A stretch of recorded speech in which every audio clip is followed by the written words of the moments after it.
Welcome to Tech Bytes and News, your daily roundup of articles featured in Hacker News. Today, we're diving deep into a technical review of the new Tokyo Xtreme Racer, a game that's been 18 years in the making. Exciting! I've heard whispers. 18 years is a long time between installments. What's the big deal? What makes this one so special, technically speaking? Well, it's built on Unreal Engine 5.4, which, has a bit of a reputation for performance issues. But this game bucks that trend. Seriously? Unreal Engine 5.4 and good performance? That's unexpected.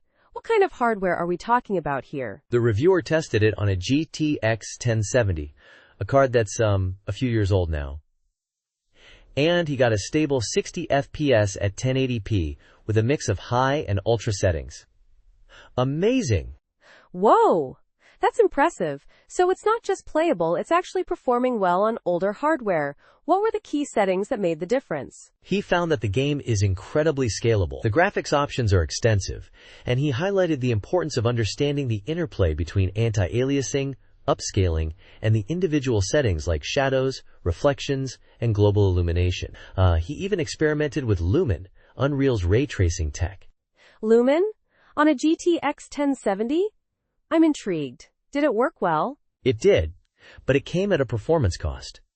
He found that disabling Lumen, by adjusting the global illumination settings, significantly improved frame rates. He also noted that the game's presets aren't entirely representative, as they mess with the resolution scaling. Interesting. So it's a case of careful tweaking to get the best balance between visuals and performance? What about the Steam Deck? How did it run on that? Surprisingly well.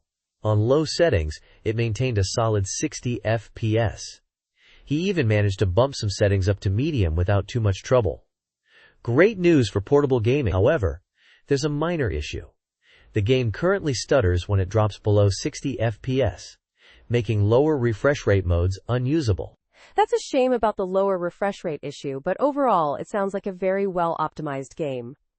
What about the future of Tokyo Xtreme Racer? What's next for the developers? It's currently in early access, and they plan to add more content over the next 4 months. They're aiming to complete the second half of the game and add more cars. Console ports are also a possibility, depending on the PC reception. I see. Sounds promising.